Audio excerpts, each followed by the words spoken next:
Beyond the Gates spoilers. Welcome back to our channel, everyone. Today is a beautiful Thursday, the sun is shining, and we are absolutely thrilled to have you here with us again. Grab your favorite mug of coffee, settle into a comfortable chair, and get ready, because we have a massive amount of drama to unpack from Fairmont Crest today. Let's get straight into the madness. You guys, honestly, I am just so tired today. I've been staring at these notes for Thursday, August 13th, and my brain is practically melting out of my ears. I've been covering this show for what feels like 100 years, and sometimes you just have to sit back and ask yourself, what are the writers even doing right now? But also, I can't look away. I am hooked. We are all completely hooked. The Beyond the Gate spoilers for this week are just a lot. A whole lot. It's messy, it's chaotic, and it feels like every single character is making the absolute worst possible decisions they could ever make. And I am here for it, obviously. So let's just dive into this massive pile of drama because there is so much ground to cover, and I know you guys have been screaming at your screens just like I have. Let's start with the absolute disaster that is brewing with Joey, Vanessa, and Heather. Because wow, just wow, Heather has been popping in and out of Joey and Vanessa's lives like some kind of jump scare in a horror movie. Every time you think she's gone, boom, there she is again. And every single time she shows up, she manages to claw her way a little bit deeper into their inner circle. First, she was getting all buddy-buddy with Vanessa and Danny over at Uptown. Which, by the way, why is Danny even hanging out with her? Danny has her own massive mountain of problems right now, which we will get to in a minute, believe me. But Heather is just slithering around, making friends, acting like she's just this fun, harmless sister who wants to reconnect. And then we have the casino scene, the infamous tequila scene. I was watching this and I literally wanted to throw my remote at the television. So Heather shows up at Joey's casino, and she's supposedly doing tequila shots with Vanessa. They are knocking them back, having a great time, bonding, whatever. But the whole time, the entire time, Heather is secretly dumping her shots into a bucket. A bucket, while Vanessa is just getting more and more wasted. She just kept drinking and drinking and drinking. And Heather is sitting there, totally sober, probably taking mental notes on every single secret Vanessa is drunkenly spilling. It's such a classic old-school soap move, the fake drinking trick. But it works so well here because Heather is just so clearly up to something sinister. She is shady. She is so incredibly shady. What is her endgame here? Why does she need Vanessa drunk? Is she trying to ruin Vanessa's relationship with Joey? Or is she trying to use Vanessa as a pawn to get to Joey's casino business? It just makes you wonder. It really does. So now we get to Thursday, August 13. Joey and Vanessa are finally going to have it out about Heather. They are completely not on the same page. They are reading entirely different books. Vanessa, bless her heart, she probably wants Joey to just accept his sister. She probably thinks, oh, family is family. You should forgive her, let her back into your life. Because Vanessa is sometimes just too trusting. She means well, but she is blind. So blind. But Joey? Joey knows his sister. He knows the real Heather. He knows the dark, twisted history there. He knows she didn't just come to the DMV for a fun family reunion. He feels it in his gut that she is not there for the right reasons. And honestly, I am so firmly on Joey's side here. Why is Vanessa fighting him on this? A healthy dose of skepticism never hurt anyone, especially when you are dealing with an Armstrong. Joey is a casino boss. He deals with liars and cheats all day long. He knows when he is being played. But Vanessa is just putting on her rose-colored glasses. Maybe I'm being too harsh on Vanessa. Okay, that sounded dramatic. But you get what I mean. She just wants peace. But there is no peace with Heather. The fans on social media have been saying for weeks that Heather is the skewer, that she has this incredibly dark past, and Vanessa is just walking right into a trap. I really hope Vanessa finally sees things Joey's way before it's too late, but knowing these writers, they are going to drag this out. They are going to make Vanessa defend Heather until something catastrophic happens. Just ridiculous. Completely unhinged. But speaking of catastrophic, let's pivot to the absolute dumpster fire that is the Bill, Haley, Danny, and Andree situation. Because if you thought the Armstrong sibling rivalry was bad, this love square is just nuclear.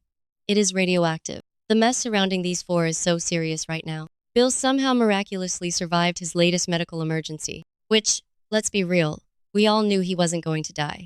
Not yet anyway. But the circumstances. Haley, his loving, devoted, absolutely psychotic wife, was literally about to hop on a plane to Street Thierry. Bards.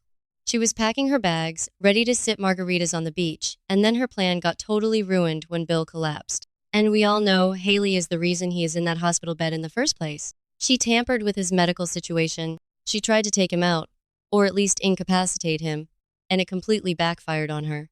And now she has to stand around the hospital room, dabbing her dry eyes, pretending to be the concerned wife. It's sickening, but also, the actress is playing the villain arc so perfectly. I hate Haley, but I love watching her. I really do. She is just so evil. But then, oh my god, then we have Danny. Danny, Danny, Danny. What were you thinking? A few episodes ago, right in the middle of the hospital, right in front of her entire family, Anita, Vernon, Nicole Danny loudly refers to Bill as her husband. Not her ex, her husband. In the present tense. A massive Freudian slip. A colossal mistake. She was panicking. She was emotional. But wow, you do not just casually call your affair partner your husband in front of your very strict, very judgmental parents. Vernon must have looked like he was going to explode. Anita probably wanted to faint. It was just a disaster. A total, unmitigated disaster. And where does this leave Andree? Poor, stressed out, secretive Andree. He is currently married to Danny. He is her actual husband. And now the whole world basically knows that Danny is still completely obsessed with Bill. Andree is going to have something to say about this. But the thing is, Andree is completely distracted right now. He is dealing with his own terrifying mystery.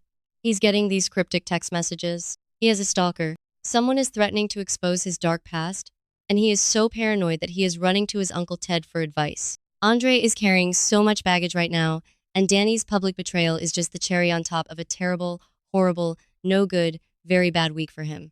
So, the weekly spoilers tell us that, on Thursday, Andree is going to pay Bill a visit. A tense encounter. Andree and Bill, face to face in a hospital room. Can you even imagine the tension? It is going to be suffocating. You have Bill, lying there, weak but probably still incredibly smug because he knows Danny loves him. And you have Andree, standing over him, seething with anger, feeling emasculated, feeling betrayed, but also terrified of his own stalker situation. What are they going to say to each other? Is Andree going to threaten Bill? Is he going to tell him to stay away from Danny? Or is Bill going to laugh in his face and say, "She called me her husband, Andree.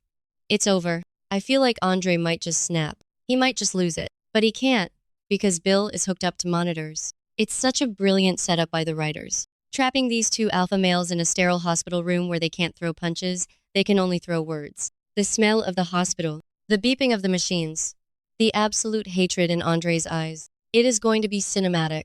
I can't wait. I honestly can't wait. And while the boys are measuring their egos in the ICU, the women are playing a completely different game. Haley and Caroline. This dynamic is fascinating to me. It really is. Caroline is Bill's assistant. She is fiercely loyal. She is competent. She is the one who actually stepped in and saved Bill when Haley's tampering went wrong. Caroline knows where all the bodies are buried. She practically runs Bill's life. She is the glue holding his empire together right now. And the sad part is, Caroline actually thought Haley was her friend. She really did. She thought they had this bond. But Haley? Haley doesn't have friends. Haley has pawns. She dropped Caroline like a hot potato the second she didn't need her anymore. She tossed her aside like yesterday's trash. And Caroline realized it. She woke up and smelled the coffee. She realized that Haley is a manipulative, dangerous woman who is actively trying to harm her boss. So now, we are told that Haley and Caroline are playing mind games with each other. They are trying to outsmart each other. But what is the end game here? What are they actually trying to achieve? For Haley, she probably wants to neutralize Caroline. She knows Caroline is a threat. She knows Caroline suspects her of putting Bill in the hospital. So Haley is probably trying to gaslight her, intimidate her, maybe even frame her for something. Haley is ruthless. She will do whatever it takes to protect her secrets and her money. She might start hiding files. She might start deleting emails. Just petty, vindictive stuff to make Caroline look crazy. But don't count Caroline out. Caroline is smart. She has access to Bill's files, his schedules, his communications. She is the gatekeeper. I bet Caroline is playing the long game. She's probably smiling to Haley's face, bringing her coffee, acting like the dutiful assistant, while secretly gathering evidence to destroy her. It's a game of cat and mouse. And honestly, I am rooting for Caroline. Haley needs to be taken down a peg. She has been running rampant for way too long. The fans are exhausted by Haley's constant scheming, but a showdown with Caroline? That feels fresh. That feels earned. It feels like we are finally going to see Haley sweat. Because Kat Richardson is also sniffing around Haley's missing friend Lynette Wise. So Haley is getting squeezed from all sides. And Caroline is right there, holding the clipboard, ready to document her downfall. I love it. I just love it. Moving on to some other news from the DMV. Because apparently, there is not enough drama yet. Let's talk about Naomi. Poor Naomi. Ashley and Grayson are stepping up to help a friend in need, and all signs point to that friend being Naomi. And let's just take a moment to list what Naomi has been through recently, because it is ridiculous. It is actually absurd how much trauma the writers are piling onto this one character. I mean, come on. First, she had the whole BRCA gene scare. That is terrifying enough on its own. It's a massive, life-altering medical issue. But no, that wasn't enough. Then she finds out her husband is working undercover. A secret life, the lies, the deception, the constant fear for his safety. But wait, there's more. Her grandmother is battling cancer, so she is dealing with that grief and that stress. And now her father, Bill, is lying in a hospital bed after nearly dying. It is just trauma on top of trauma on top of trauma. When does Naomi get to breathe? When does she get a break? It's like the writers sit in a room and just spin a wheel of misery, and wherever it lands, that's what happens to Naomi next. So it makes total sense that she is struggling. She is probably at her absolute breaking point. And this is where Ashley and Grayson come in. They are worried about her. They are trying to help. And honestly, thank God for them. Because Naomi needs a support system right now. She is also fighting this massive war at the law firm with Tomas Navarro, who is just the absolute worst. Tomas is trying to steal control of the firm while Bill is incapacitated, and Naomi is fighting him tooth and nail. She is holding the fort down while her entire personal life is crumbling. She is a warrior, but even warriors need a shoulder to cry on. I hope Ashley and Grayson can actually provide some comfort and not just drag her into more drama. Because if they drag her into more drama, I am going to scream. Let the woman rest. Finally, let's touch on Smitty. Smitty is apparently considering an exciting new opportunity. And you know what? Good for him. He deserves something positive. The Richardson-Smith household has been so heavy lately. Martin and Smitty have been dealing with Tyrell, who is absolutely heartbroken over his split with Jessica Harris. Tyrell is devastated, Samantha is going nuclear and threatening Jessica. It's just teenage angst and family drama all over the place. It's exhausting just watching it. I can't imagine living in that house right now. Smitty has been balancing fatherhood and trying to keep the peace, so the idea of him getting a new career opportunity is a nice change of pace. It gives him a storyline outside of just being a supportive dad and partner. What could this opportunity be? Is it a new business venture? A promotion? A chance to leave Fairmont Crest for a while? Wait, no. Please don't leave. We need you. But whatever it is, I hope it brings some light into that house. Because they desperately need a win. They need something to celebrate. Something that doesn't involve someone crying or threatening someone else. Just a normal, happy career move. Is that too much to ask for on this show? Probably.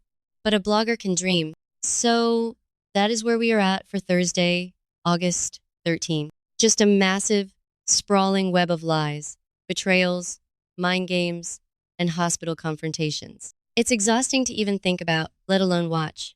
But you know we will all be glued to our screens. The Joey and Vanessa fight is going to be epic. The Andree and Bill showdown is going to be incredibly uncomfortable. And the Haley and Caroline Cold War is just getting started. Sometimes I wonder if the writers even have a master plan. Or if they are just throwing things at the wall to see what sticks. Like, did they always plan for Danny to slip up like that? Did they always plan for Heather to be this sinister? Who actually believes this is going to end well for anyone? Nobody. But that's the beauty of it. That's why we watch. We love the mess. We live for the chaos. And I will be right here, probably drinking way too much coffee, ready to break it all down for you guys again tomorrow. I might be tired, I might be rambling, but I care about these crazy characters. Let me know in the comments what you think. Are you Team Joey or Team Vanessa? Do you think Andree is going to hurt Bill? And who is going to win the mind games, Haley or Caroline? Keep the theories coming, you guys. We are in for a wild ride.